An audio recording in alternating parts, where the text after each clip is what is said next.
हरे, हरे राम राम राम हरे हरे। एक प्रभू रामचंद्रजींवर सुंदर भजन आहे, ते भजन आपण गाऊयात। या भजनातून आपण प्रभू रामचंद्रजींच्या लीला, त्यांचे सगळे संबंधी या सगळ्यांची आठवण करणार आहोत। जसं आपण म्हणतो ना कृष्ण जिनका नाम है, तसंच हे भजन आहे राम जिनका नाम है। सर्वजण पाठीमागे म्हणणार, आवाज नहीं आला, सभी पीछे दोहराएंगे, पक्का? कोणी गप्प नाही बसणार। बोलो सियावर रामचंद्र की। राम जिनका नाम है, अयोध्या जिनका धाम है।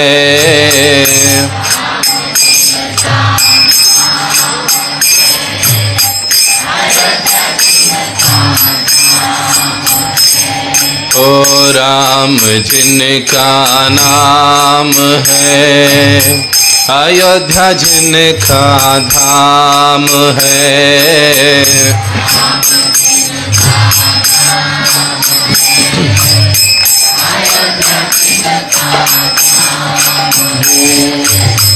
ऐसे श्री रघुनाथ को मेरे बारंबार प्रणाम है।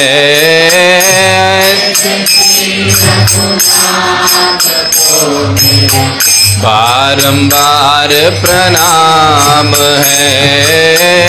ऐसे श्री रघुनाथ को मेरे बारंबार प्रणाम है।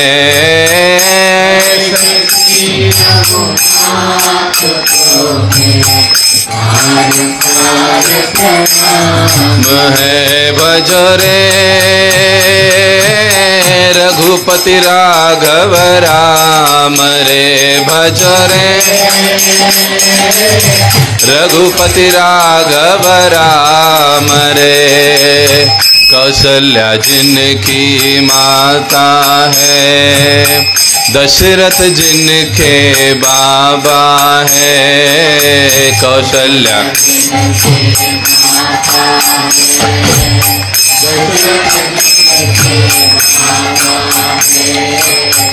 ऐसे करुणा निधान को मेरे बारंबार प्रणाम है।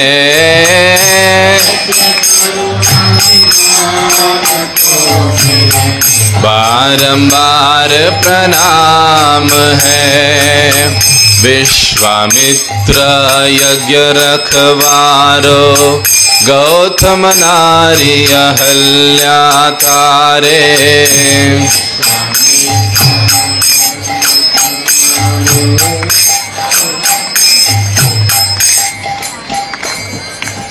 विश्वामित्र यज्ञ रखवारे, जिन्होंने विश्वामित्र के यज्ञ की रक्षा की। दूसरी चीज, गौतम नारी, गौतम जी का पत्नी, गौतम ऋषि की पत्नी नारी कौन थी? अहल्या। वो तारे, गौतम नारी अहल्या तारे, जिन्होंने गौतम ऋषि की पत्नी अहल्या का तारण किया, उद्धार किया। ऐसे श्री प्रभु रामचंद्र जी या ऐसे करुणा निधान को मेरे बारंबार प्रणाम है। विश्वामित्र यज्ञ रखवारे, गौतम नारी अहल्या तारे। विश्वा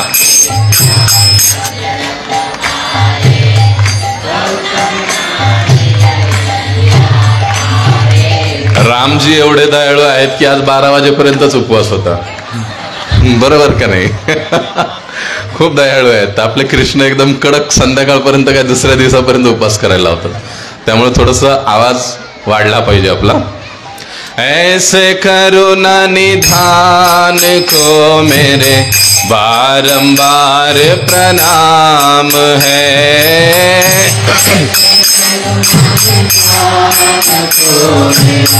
बारंबार प्रणाम है। राजा जनक के ताप मिटाओ, सीता ब्याही अयोध्या लाए। राजा जनक के सीता ब्याही अयोध्या लाए। ऐसे सीता नाथ को मेरे बारंबार प्रणाम है।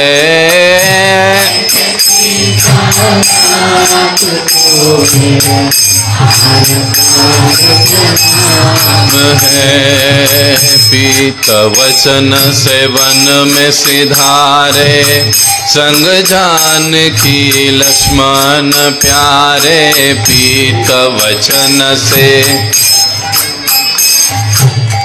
वचन से वन में सिधारे। पीत पिता, वचन से उनके वचन के कारण वन में सिधारे, वन में चले गए। पीत वचन से वन में सिधारे, संग जानकी लक्ष्मण प्यारे।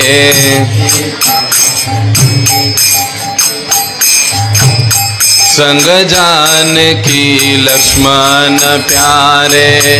शबरी के प्रिय राम को मेरे बारंबार प्रणाम है। शबरी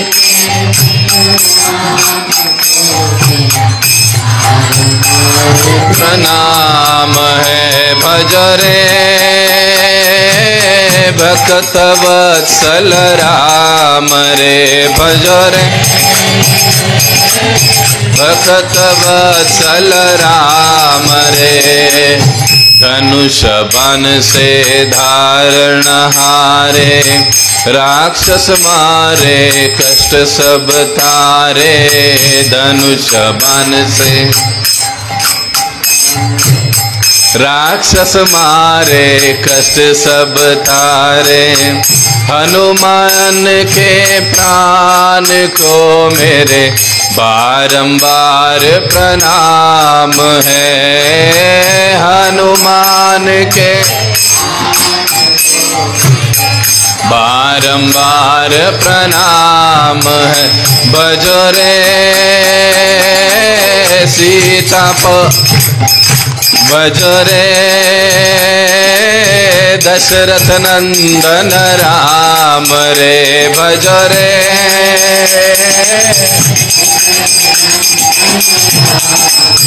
ओ भजरे कौशल्य नंदन राम रे। भजरे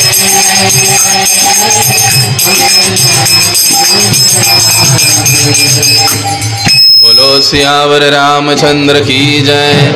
राम भक्त हनुमान की जय। निताय गौर प्रेमानंदे हरि हरि बोल।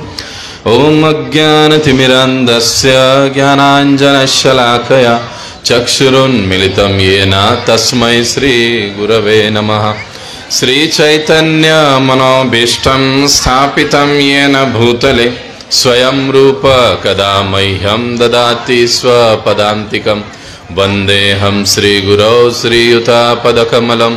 श्रीगुरून् वैष्णवांश्च श्रीरूपं साग्रजातं सहगना रघुनाथान्वितं तं सजीवं साद्वैतं सावधूतं परिजनसहितं कृष्णचैतन्यदेवं श्रीराधा कृष्णपादान् सहगना ललिता श्रीविशाखान्वितांश्च।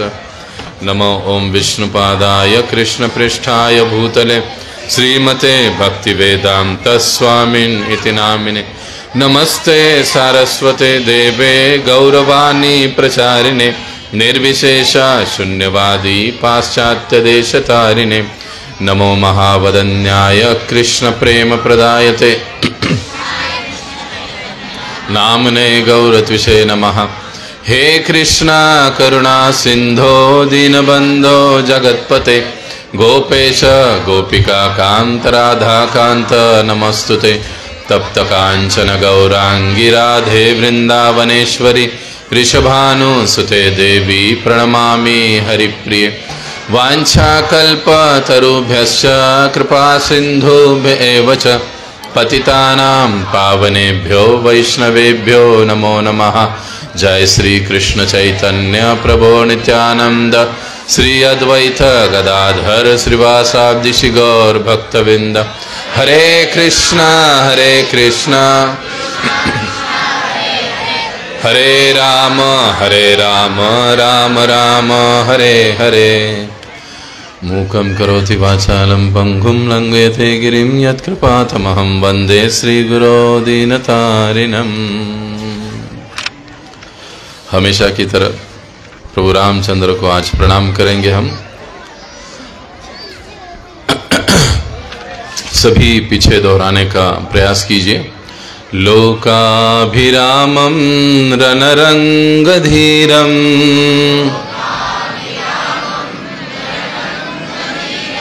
राजीवनेत्रं रघुवंशनाथं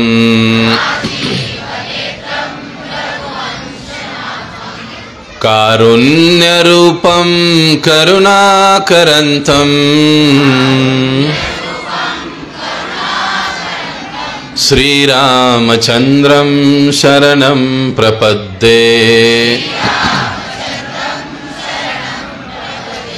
श्रीरामचन्द्रं शरणं प्रपद्ये। हरे कृष्णा।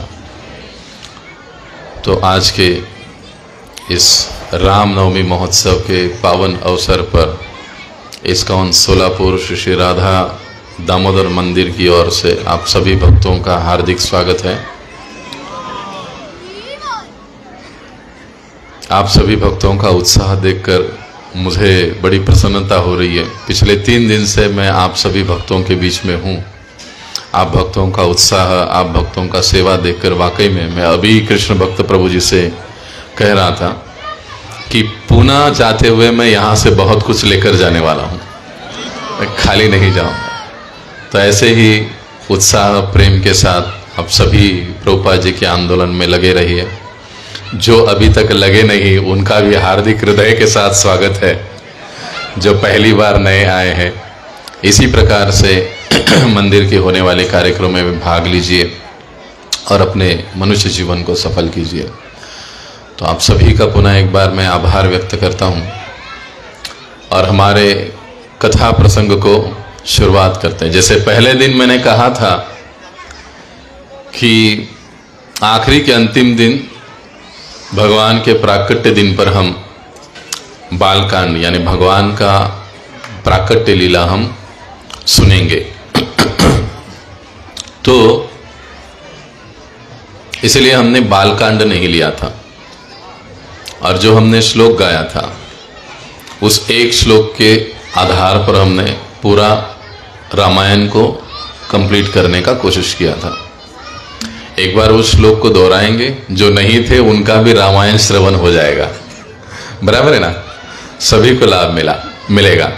आदो राम तपोवनादिगमनम हत्वा मृगम कांचनम वैदेही हरणम जटायुमरणम। आगे क्या है? सुग्रीव संभाषणम। कथाकारी भूल गए। सुग्रीव संभाषणम। आगे बाली निर्दलनम समुद्र तरनम। माता जी को पक्का याद रहेंगे। और लंकापुरी दाहनम। पश्चात कुंभकर्ण रावण कुंभकर्ण हननम। बहुत बढ़िया, कुंभकर्ण हननम। लेकिन सीक्वेंस में कैसा हुआ था? पहले कुंभकर्ण मरा था, फिर रावण मरा था। लेकिन उस यमक को साधने के लिए वो वैसे कहा गया है। पश्चाद रावण कुंभकर्ण हननम एतद भी रामायणम। जिन्होंने राम की कथा पिछले दिन नहीं सुनी 3 दिनों में, आज उन्होंने एक श्लोक ये गा लिया तो समझ लीजिए उन्होंने रामायण पढ़ लिया, ऐसे है ये। और हम कथा के अनुक्रम में लंकापुरी दहनम तक हम पहुंच चुके थे और फिर रहा था रावण और राम जी का युद्ध, ये प्रसंग रहा था। लेकिन हमने जाते जाते कहा था कि वो मारा मारी सुनने से अच्छा है हम आज फिर इसको सुनेंगे। अर्थात वो भी भगवान की लीला है, समय का अभाव तो है ही, लेकिन आज हम भगवान के प्राकट्य को सुनने की कोशिश करेंगे।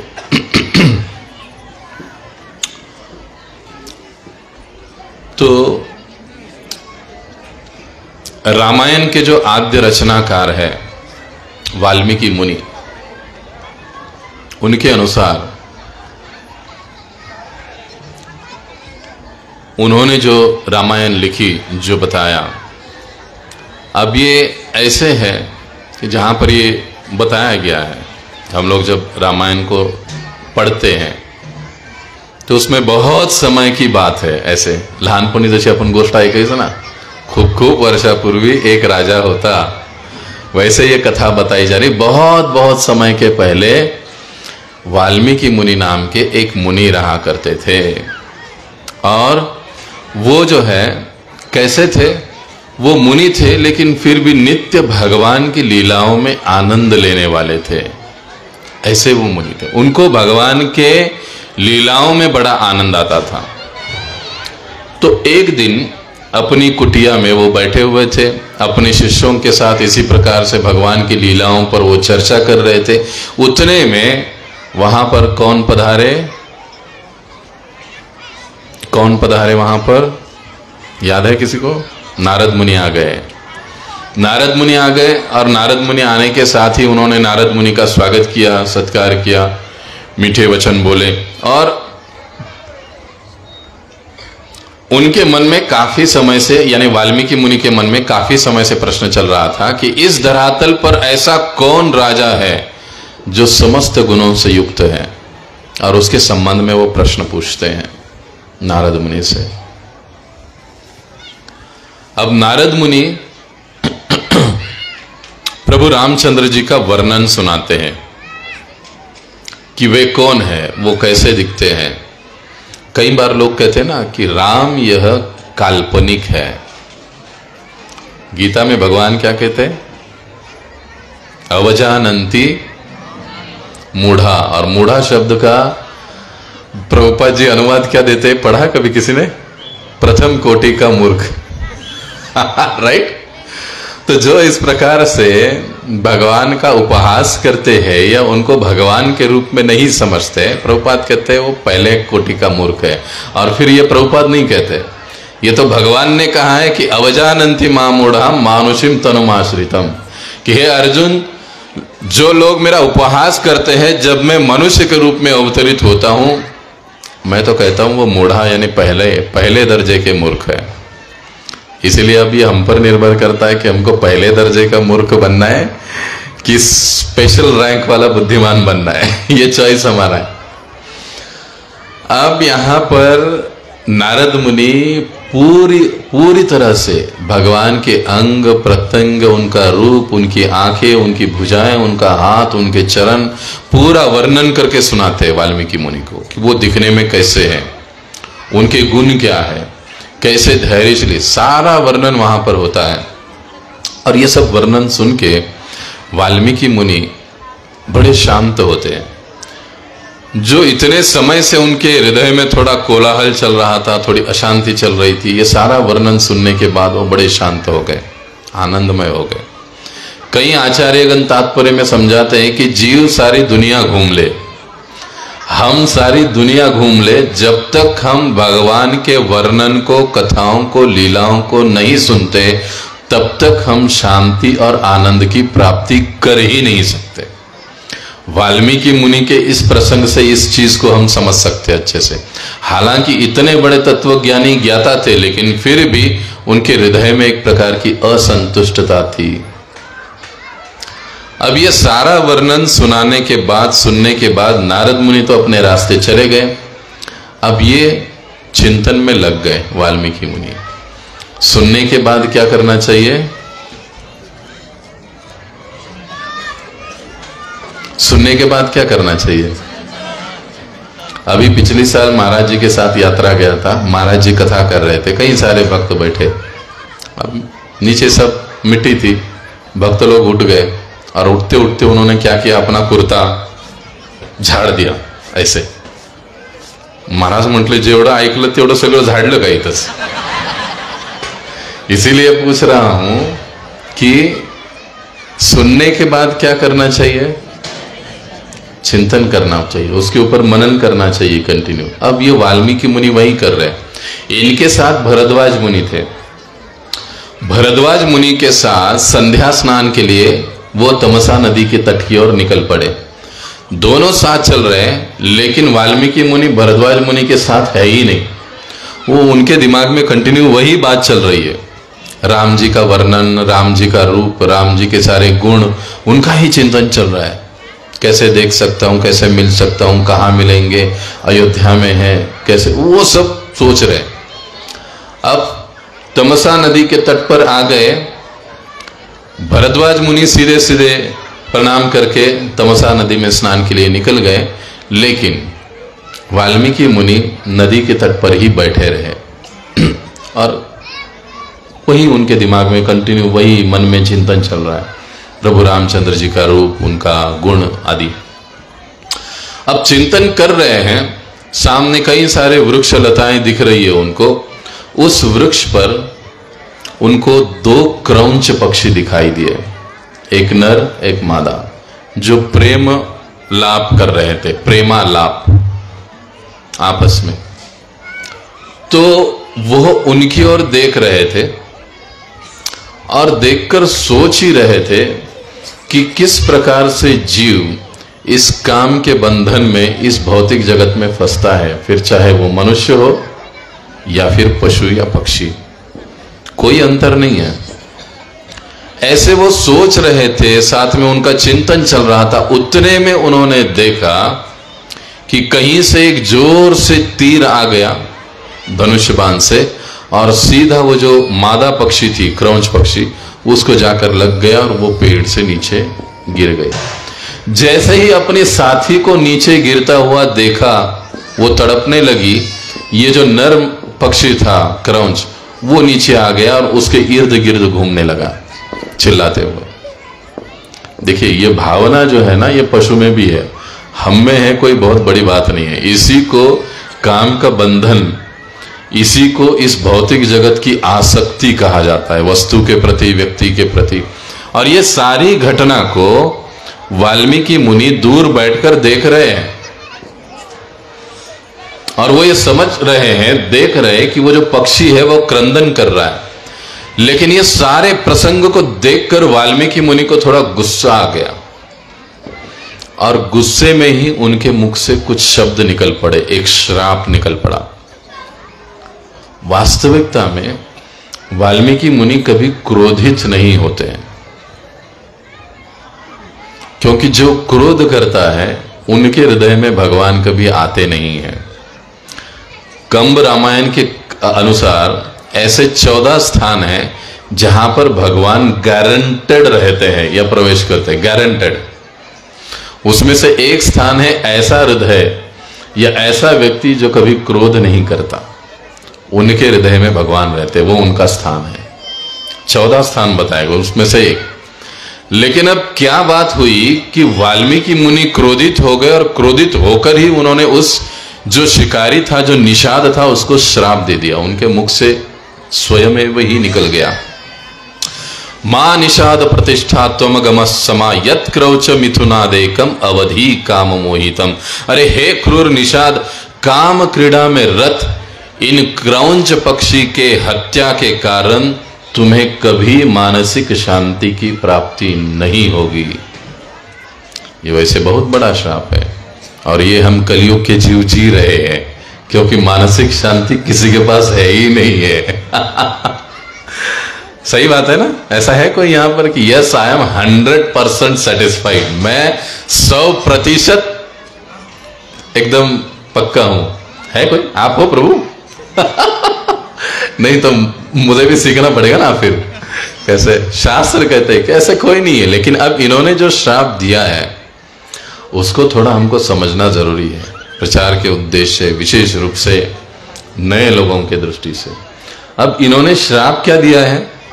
इन्होंने ये कहा है कि क्योंकि तुमने इनकी हत्या की है, इन पशुओं की, इसके कारण तुमको कभी भी मानसिक शांति प्राप्त नहीं मिले होगी, जीवन भर अशांत रहोगे। अब क्या होता है, कोई साधु संत सन्यासी दिखता है तो लोग जाते हैं और कहते हैं स्वामी जी शांति नहीं है। भैया काट काट के खाओगे तो शांति कहां से आएगी? इसलिए प्रभुपाद जी ने हमको पहला संदेश क्या सिखाया कि मांसाहार नहीं करना चाहिए, वर्ज्य होना चाहिए। मानसिक शांति को प्राप्त करने का ये पहला सीढ़ी है। इस श्लोक से या इस इनके श्राप से हम लोग सीखते हैं। और प्रभुपाद जी अपने तात्पर्य में लिखते हैं कि पशु हत्या को प्रोत्साहन देने वाला व्यक्ति 1, गौ हत्या करने वाला, कराने वाला, प्रोत्साहन देने वाला व्यक्ति 2, 3, इन दोनों चीजों को प्रोत्साहन देने वाला समाज कभी भी आत्मिक शांति को प्राप्त नहीं कर सकता। वर्तमान स्थिति में जो भी असंतुष्टता हम लोग देखते हैं उसका कारण है ये सब मारा काटी, काटा काटी जो सारी चीजें चलती है। और लोग कहते हैं ये तो शाकाहार है, फिर अंडे को भी आजकल लोग कहते हैं कि no no it is vegetarian. इस झंझट में पड़ना ही नहीं है, नहीं तो ये हालत हो जाएगी। अब ये श्राप तो दे दिया, निषाद भयभीत हो गया, फिर अब क्या किया जाए?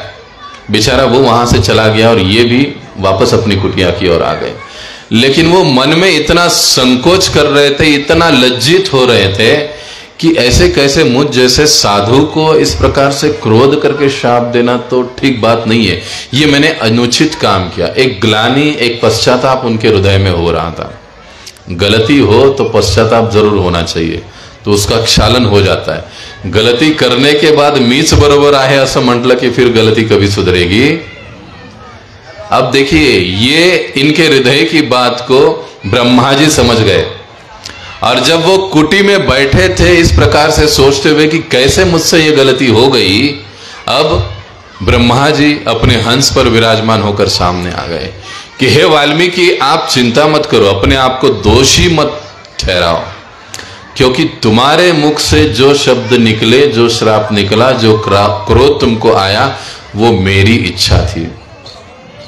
क्योंकि अब इसी काव्य के आधार पर तुमको आगे बहुत बड़ी रचना करनी है, वो है रामायण की 24,000 श्लोक। उसके लिए ये सारी प्रेरणा दी जा रही है। और फिर दोनों की चर्चा होती है, ब्रह्मा जी और वाल्मीकि मुनि। और ब्रह्मा जी आशीर्वाद देते कि प्रभु रामचंद्र जी के चरित्र का जो वर्णन तुम करने वाले हो, जो लिखने वाले हो, वो त्रिकाला बाधित सत्य रहेगा, उसमें कोई झूठाई नहीं रहेगी। एक दूसरा वरदान क्या है? तुम जो भी लिखोगे वो सत्य ही होगा और सत्य ही रहेगा। यहां तक कि जो तुम लिखोगे वो तुमको दिखाई देगा। इसलिए रामायण प्रभु रामचंद्र के पहले का रचना है, उनके अवतरण के पहले का। ब्रह्मा जी का ये आशीर्वाद है, तो इसमें गलती ढूंढने की मूर्खता हमको नहीं करनी चाहिए। ऐसा नहीं होता तो ऐसा होता ही नहीं ना प्रभु जी। सीता के मारीच के पीछे राम जाते ही नहीं तो फिर सीता हरण होता ही नहीं। लेकिन ये सारी जो घटनाएं हैं, ये सारी जो रामायण की कथा है, एक विशिष्ट उद्देश्य और भगवान की इच्छा के तहत घटित हो रही है, ये हमको समझना है। अब ब्रह्मा जी भी अपना आशीर्वाद देकर चले गए और वाल्मीकि मुनि पुनः अपने कार्य में, उस चिंतन में लगे रहें। अब प्रसंग वो आता है, हम सभी जानते कि अयोध्या में महाराज दशरथ का राज चल रहा है और अयोध्या इतनी विशाल और इतनी संपन्न नगरी है कि उसके वर्णन में यह कहा जाता है कि अयोध्या में कोई भी रोगी नहीं था। रोगी समझ रहे हो ना, किसी को कोई बीमारी नहीं। आज है कोई ऐसा? कुछ ना कुछ तो लगा ही रहता है। दूसरी चीज, अयोध्या में किसी को किसी प्रकार की मानसिक तकलीफ नहीं थी। ये तुलसीदास जी भी अपने रामायण में लिखते हैं। तीसरी बात, अयोध्या में कोई गरीब नहीं था, सब सुखी और संपन्न थे। चौथी बात, अयोध्या में कभी चोरी नहीं होती थी। अगर सबका पेट भरा हुआ है, सबके पास भरपूर है, तो फिर कोई चोरी क्यों करेगा? सही बात है ना? वैसे अयोध्या। पांचवी बात, अयोध्या में कभी अकाल नहीं पड़ता था। छठी बात, अयोध्या में कभी भी पिता के पहले पुत्र का मृत्यु नहीं होता था। कोई भी स्त्री विधवा नहीं होती थी। ये अयोध्या में, अयोध्या के राज्य के विशेष लक्षण थे। किसी प्रकार के नैसर्गिक या निसर्ग की आपत्ति अयोध्या में कभी नहीं होती थी। ऐसा अयोध्या का जो राजपाट है 11,000 साल तक चलता रहा, महाराज दशरथ से लेकर प्रभु रामचंद्र जी तक इसी प्रकार से चलता रहा। इसीलिए हम लोग आज भी कामना करते हैं कि राम राज्य आ जाए। नहीं तो क्यों करते? क्योंकि राम जी के राज्य का या दशरथ जी के राज्य का या अयोध्या का वर्णन कहीं ना कहीं हमने सुना है, और हम सभी उन राम जी से संबंधित होने के कारण ऐसी इच्छाएं हम में है। ऐसा संभव हो सकता है? आध्यात्मिक जगत में संभव है। मृत्यु नहीं, रोग नहीं, मानसिक शांति नहीं। गोलोक में, वैकुंठ जगत में यह संभव है। इसीलिए तो जीव की ऐसी इच्छा होती है ना हमारी कि राम राज्य हो जाए, क्योंकि हम तो शाश्वत है, हम तो आनंदमय है। इसीलिए हमारी वो इच्छा है, उसके लिए हम प्रयास कर रहे हैं। लेकिन उसका रास्ता कहां से निकलता है? राम की शरणागति से। बगैर राम के राम राज्य हम कभी प्राप्त नहीं कर सकते। पहली चीज। अब ये अयोध्या का सारा वर्णन, सारा चिंतन वाल्मीकि मुनि मन में कर रहे हैं। साथ में ये सोच रहे, हालांकि ब्रह्मा जी ने सांत्वना तो दी है, लेकिन फिर भी उनको लग रहा है कि क्रोध व्यक्त करके मैंने अच्छा नहीं किया है। क्रोध व्यक्ति के लिए अच्छा नहीं है, अच्छा नहीं होता। और वाल्मीकि मुनि भरद्वाज जी से कहते हैं, क्या कहते हैं? तपते यजते चैव यच्छन्दान प्रयच्छति क्रोधेन सर्वं हरति तस्मात् क्रोध विसर्जयेत्। क्या कहे? क्रोध का विसर्जन कर देना चाहिए। विसर्जन, हम विसर्जन किसका करते हैं? लेकिन करना किसका चाहिए? क्रोध का विसर्जन करना चाहिए, ऐसे हमको शास्त्र रामायण कहता है। क्या कहा गया है? तपते यजते, जो हम तपस्या करते हैं, यजते जो हम यज्ञ करते हैं, चैव यच्च दानम प्रयच्छति, जो भी हम दान देते हैं, क्या होता है? क्रोधेन सर्वम हरति। ये जो क्रोध है ना, इसके सारे फल को हर लेता है। हरति, क्रोधेन सर्व हरति। क्या सर्व? ये तप से, दान से और इससे भजन से जो भी प्राप्त होता है फल, उसका हरण क्रोध कर देता है। इसीलिए हे मनुष्यों, तुम क्या करो? क्रोधम विसर्जयेत, क्रोध का विसर्जन करो। तो कहते कि मैंने तो क्रोध किया, वो मन में भावना अभी भी चल रही है। अब प्रसंग थोड़ा और आगे बढ़ाएंगे, सीधा हम अयोध्या में आएंगे। अयोध्या का वर्णन सुने। महाराज दशरथ, अयोध्या में सारी संपत्ति है लेकिन पुत्र सुख नहीं है। महाराज दशरथ भी दुखी है। भौतिक जगत का स्वभाव क्या है? भौतिक जगत का स्वभाव क्या है? सुखालयम शाश्वतम, सही बात है ना, सुखालयम। लेकिन फिर भी हम इधर ही रहना चाहते हैं ना, हम कहां निकलने की कोशिश करते हैं।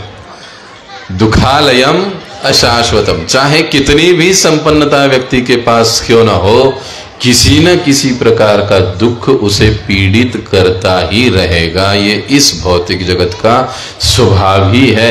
इसीलिए प्रभुपाद जी अक्सर कहा करते थे कि हमको प्रयास ऐसे करना चाहिए कि इसी जन्म में हम भगवत धाम निकल चले। यहां पे रुकने की जरूरत नहीं है, हमारा स्थान है ही नहीं। अब महाराज दशरथ बहुत दुखी थे, पुत्र की प्राप्ति नहीं हो रही है।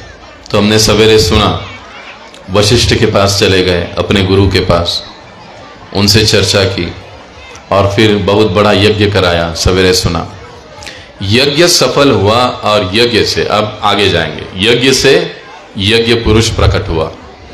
यज्ञ पुरुष के हाथ में एक बहुत बड़ा चरु था। चरु मीन्स एक मटका, घड़ा, जिसमें वो दिव्य खीर थी जो उन रानियों को देनी थी।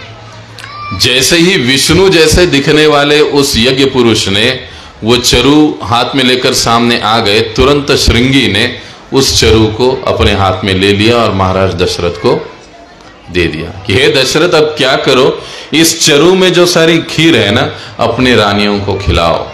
सबसे पहली रानी माता कौशल्या बड़ी थी, उसको आधा भाग दिया गया। दूसरी प्यारी रानी थी कैकेयी, उसको आधे में से आधा दिया गया। समझ रहे हो ना, मराठीत आपण म्हणतो चतकोर, अर्धी भाकर चतकोर भाकर। आता गेलं किती, 3 कोर भाकर गेली, आधा कौशल्या को और आधे का आधा कैकेयी को। अब बात सुमित्रा की आ गई। अब सुमित्रा को बचा वो एक भाग दे दिया, लेकिन सुमित्रा को एक भाग मिला, इन दोनों कौशल्या और कैकेयी दोनों का सुमित्रा पर बहुत समान ही प्रेम था। तो दोनों ने अपने हिस्से में से पुनः कुछ थोड़ा थोड़ा भाग निकालकर सुमित्रा को दे दिया, डबल हो गया। यथा समय बीत गया, तब तक देवताओं ने अर्जी लगा ली भगवान की। इसमें आजकल लोग कहीं और अर्जी लगा रहे हैं, लेकिन देवताओं ने भगवान के पास अर्जी लगा दी कि प्रभु, ये रावण ने बड़ा उत्पात मचा के रखा है, कुछ तो करो। भगवान कहे चिंता मत करो, अभी कुछ ही समय में मैं आने वाला हूं महाराज दशरथ के घर में। और फिर देवता वापस आ गए। तब तक 1 साल बीत गया, सारी तीनों रानियां गर्भवती हुई। और जैसे ही रानियां, ये कहा जाता है कि गर्भवती हुई तीनों, इतना तेज इन तीनों रानियों के चेहरे पर आने लगा कि देखते ही महाराज दशरथ भी समझ गए कि कुछ तो विशेष होने वाला है। इतने तीनों रानियों के चेहरे की चमक थी, जैसे हम देवकी और कृष्ण के बारे में वर्णन सुनते हैं, ठीक उसी प्रकार से। जैसे ही भगवान इस भौतिक धरातल पर एक माता पिता को समक्ष रखकर या माध्यम बनाकर अवतरित होते हैं, उसी समय से पूरे पृथ्वी का धरातल का वातावरण ही एक प्रकार से बदलना आरंभ हो जाता है। सबसे पहली बात तो राधा गोविंद महाराज जी एक प्रवचन में बढ़िया समझाते कि भगवान का जन्म माता और पिता के रज बीज से नहीं होता है। कई बार लोग कहते हैं ना, अरे क्या तुम हरे कृष्णा कृष्णा कृष्णा हरे राम राम राम हरे हरे, हरे कृष्णा कृष्णा कृष्णा हरे हरे, हरे राम राम राम हरे हरे, हरे कृष्णा कृष्णा कृष्णा हरे हरे, हरे राम राम राम हरे हरे। कई बार हम लोग कहते हैं, अरे क्या आपके भगवान, उनको भी तो माता पिता की आवश्यकता होती है, उनके द्वारा वो आते हैं। लेकिन जरा हमारे प्रभु जी ने अनाउंसमेंट किया ना, नरसिंह भगवान को याद करो, उनकी माता कौन है, उनके पिता कौन है। भगवान अपनी इच्छा से कहीं से भी कैसे भी किसी के भी माध्यम से प्रकट होते हैं, उनको माता और पिता की आवश्यकता वैसे नहीं है, लेकिन क्योंकि भगवान मनुष्य के रूप में अवतरित होते हैं तो मनुष्य के जैसी लीला करते हैं, रचाते हैं। और कभी कभी मुझ जैसा बुद्धिहीन व्यक्ति सोचता है कि अरे अरे ये भी हमारे जैसे, इनके भी माता है पिता है, ये भी तो किसी माता के गर्भ से प्रकट हो गए, ऐसे सोचने लग जाते हैं। इसीलिए भगवान सचेत करते हैं कि ऐसे नहीं करना चाहिए। अब वो समय आ गया, आज का दिन, कि जब प्रभु रामचंद्र प्रकट होंगे। तब जब प्रभु रामचंद्र प्रकट होंगे और प्रकट होने के साथ ही साथ एक विशेष संदेश भी हमको देंगे। और तुलसीदास जी बड़ा सुंदर वर्णन करते हैं। आज का जो दिन है, आज के दिन प्रभु रामचंद्र जी दोपहर 12 बजे प्रकट हुए। कृष्ण रात 12 बजे। अच्छा 12 ही क्यों? क्योंकि वो राक्षसों की 12 बजाते हैं, ऐसे नहीं। तुलसीदास जी एक अच्छे से समझाते, नवमी तिथि मधुमास पुनीता, शुक्ल पक्ष अभिजित हरि प्रीता। वो क्या कहते हैं? शुक्ल पक्ष अभिजित हरि प्रीता। ये 12 बजे का जो समय है ना, इसको अभिजित मुहूर्त कहा जाता है। अभिजित यानी इस मुहूर्त को साधने वाला व्यक्ति या कार्य आरंभ करने वाला व्यक्ति, वो कार्य कभी असफल नहीं होता है, वो हमेशा जीतता ही रहता है। इसलिए भगवान दोनों का भी जो जन्म है इस ऐसे अभिजित मुहूर्त पर माना जाता है। शुक्ल पक्ष नवमी तिथि, इसलिए राम नवमी। कृष्ण की कृष्ण की कृष्ण की कृष्ण की राम की, पक्का याद होना चाहिए हमको। राम की नवमी, कृष्ण की अष्टमी। नवमी तिथि मधुमास पुनीता। ये चैत्र का महीना है जिसको मधुमास भी कहा जाता है। अच्छा मधुमास क्यों कहा जाता है? अगर आप देखोगे तो इस महीने में मधु का उत्पादन अधिक होता है, इसके लिए भी इसका एक नाम मधुमास कहा गया है। और भगवान क्योंकि मधु के समान है तो मधुमास में भगवान प्रकट होते हैं। अब आगे जो समय है, समय के लिए कहा जाता है मध्य दिवस अति शीतल धामा। दिवस कैसे है? मध्य दिवस है। मध्य यानी दोपहर के 12 बजे। अब दोपहर के 12 बजे शीतलता का अनुभव होता है क्या?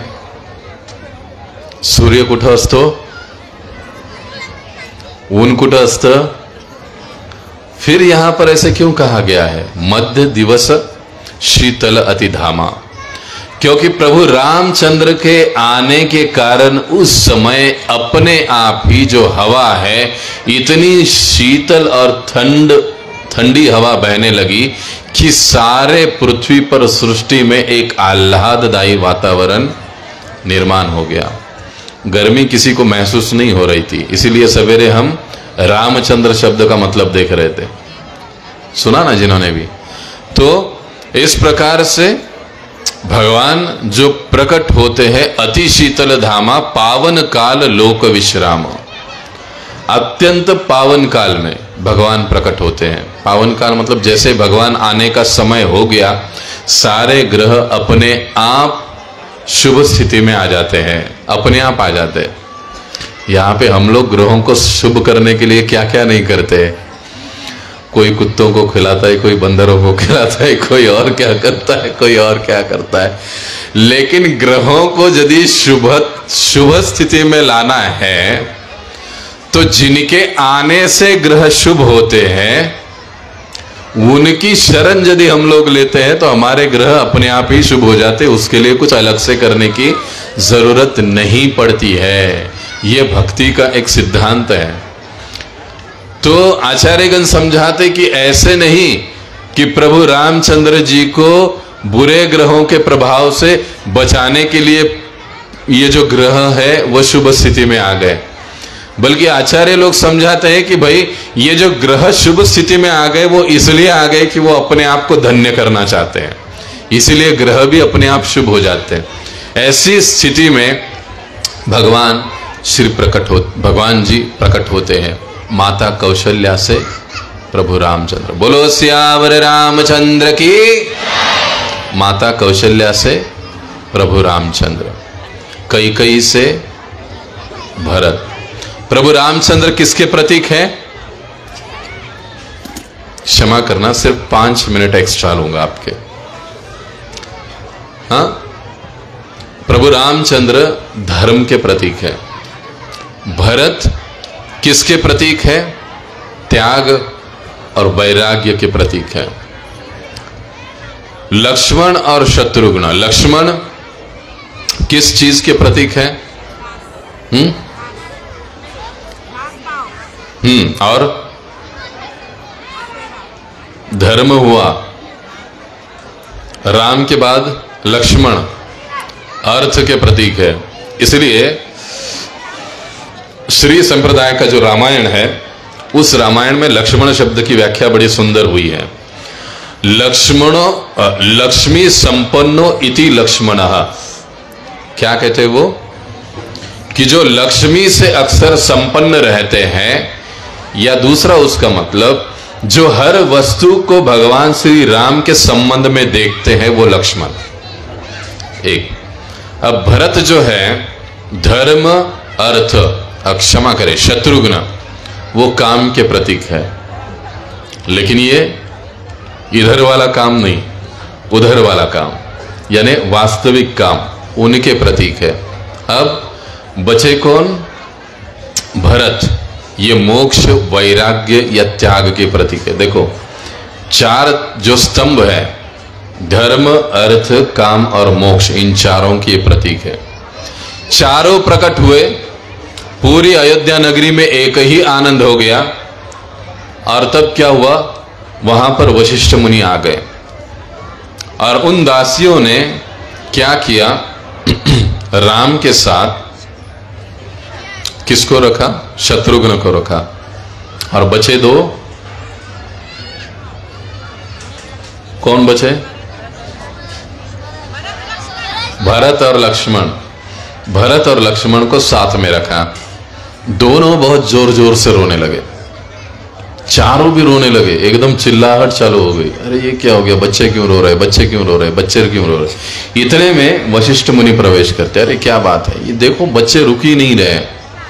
ये राम और शत्रुघ्न तो इतने जोर जोर से रो रहे कि पूछने की बात नहीं, और ये भरत और लक्ष्मण, ये दोनों भी रो पड़ रहे दोनों।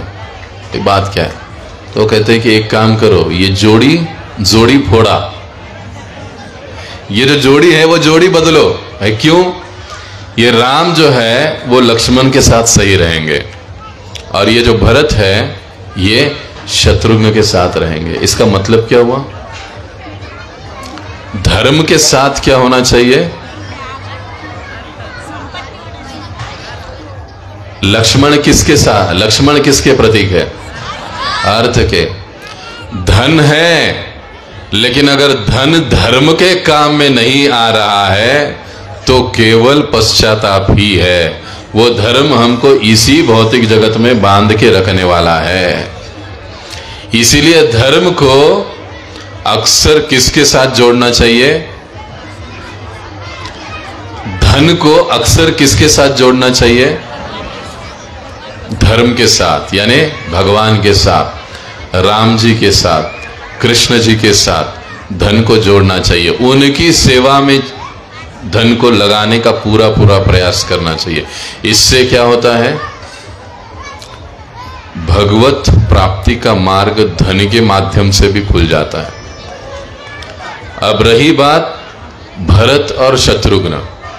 भरत त्याग और वैराग्य, और शत्रुघ्न वास्तविक काम, ये दोनों। इसीलिए हम पूरे रामायण में देखते हैं ये जोड़ी है। अक्सर राम जी के साथ लक्ष्मण रहते, भरत के साथ शत्रुघ्न रहते हैं। तो जो काम है, वास्तविक काम, यानी हम सभी वास्तविक काम प्राप्त करने की कोशिश कर रहे हैं ना, असली प्रेम, उसको प्राप्त करने की कोशिश कर रहे हैं। लेकिन वो प्राप्त करते समय वैराग्य होना भी उतना ही जरूरी है। ये शिक्षा हमको इस प्रसंग से मिलती है। तो जैसे मैंने कहा, मैंने बराबर 5 मिनट आपका ज़्यादा लिया, हम यहाँ पर रुकेंगे। अंतिम में एक थोड़ा सा स्पष्ट करना चाहता हूँ। पिछले 3 दिनों में आप सभी भक्तों के कारण मुझे प्रभु श्री रामचंद्र जी की कथा करने का मौका मिला। आपको मैं शतशः धन्यवाद देता हूँ। इस कथा के कारण मेरा भी शुद्धिकरण हुआ। अब कथा कहते सुनते अगर कुछ मेरे बदमाश मुंह से कुछ गलत शब्द निकल गया, किसी को आहत हो गई, कुछ हो गया, किसी का मन दुखा दिया, तो हम आपसे क्षमा प्रार्थी है। ऐसा हमारा कोई उद्देश्य नहीं था, ना कभी होता है। तो बहुत बहुत धन्यवाद। हरे कृष्ण। जगत गुरु श्रील प्रभुपाद की, सीता राम लक्ष्मण भक्त हनुमान की, श्री श्री सीता राम लक्ष्मण भक्त हनुमान की, श्री रामनवमी महोत्सव की, निताय गौर प्रेमानंदे। हरि हरि बोल।